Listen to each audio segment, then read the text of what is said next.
Howdy folks, Tex Grebner here with Tex Grebner Outdoors. This is a Field Logic Tough Buck. I was approximately 15 yards away. This target's insert is designed to stop broadheads. Okay? Perfect dead center lung shot for a broadside shot anyways. The broadhead that I'm using this year is the Ashby broadhead by Grizzly Stick, the Alaskan bow hunting supply. I've got a single beveled broadhead, razor sharp. I've got a 100 grain brass insert, and I am using a full metal jacket, .300 with right wing helical fletching, barred in Irish green.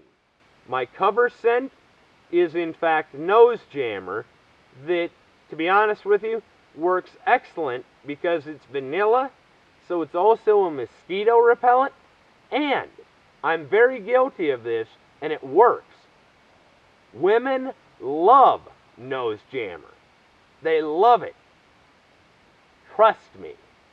And if you don't believe me swearing to God above, you can ask the devil down in hell what I've accomplished with nose jammer.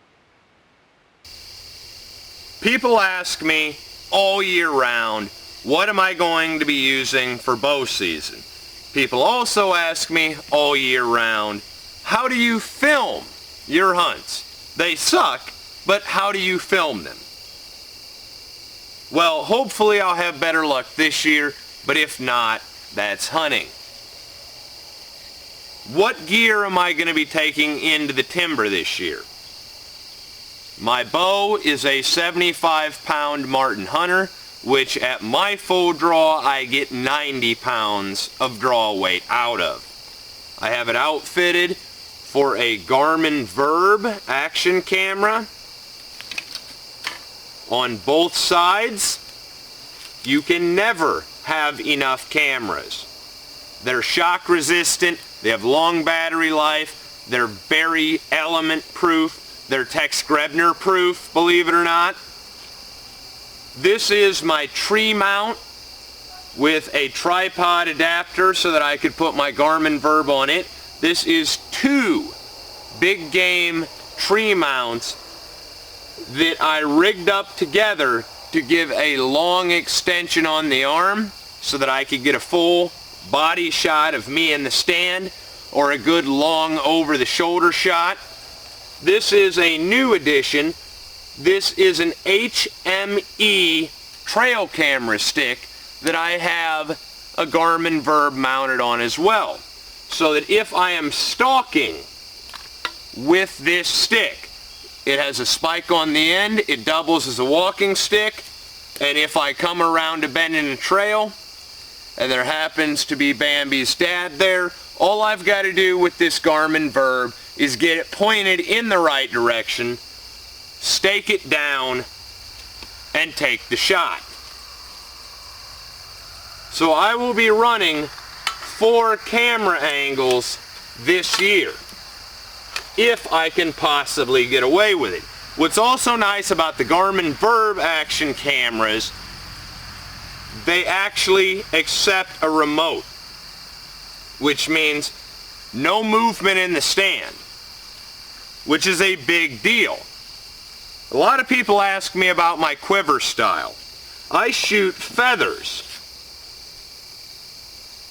of course, because I have more panache than Oscar Wilde. But shooting feathers, the elements can really be your enemy. So you need a seal top quiver. Even if you're using the fletch powder, it's still nice to have a seal top quiver.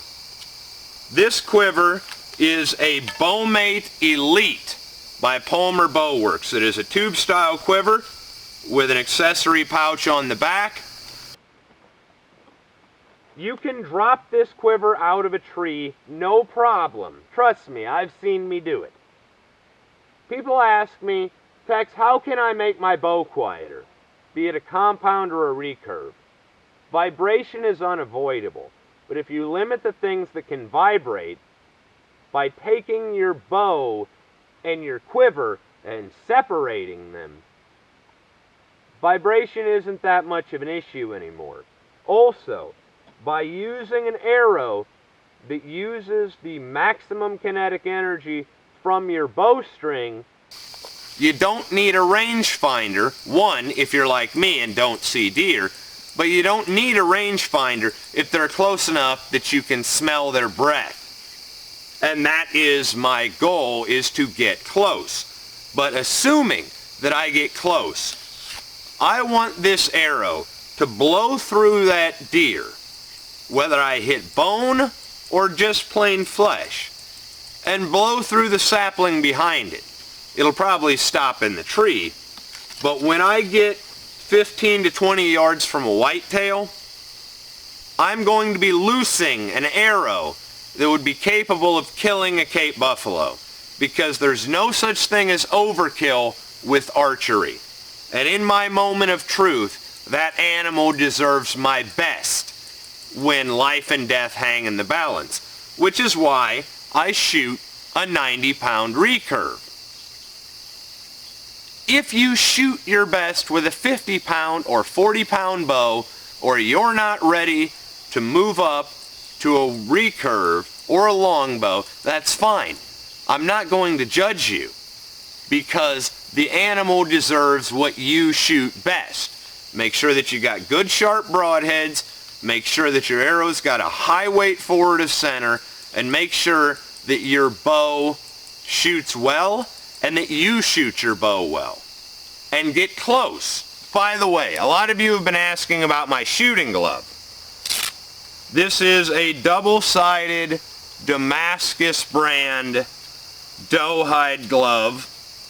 As I said in another video, all the hopes, dreams, dreads, and fears of an entire year hinge on that October sunrise. So that's what I'm taking to the woods. It's a very bare bones type kit. As always, God bless all my sportsmen of America. Join the NRA to protect our rights. Please check out my friends over at legallyconcealed.org. Thank you very much to those of you involved in law enforcement and those of you serving in the military. And thanks for watching Tex Grebner Outdoors. Deer season's coming, and I hope to God I'm ready. I would really appreciate it if you all would start sharing my videos with your friends and family and embedding them on social networks. Simply because I do this for fun, but I would like to be able to reach as many people as I possibly can.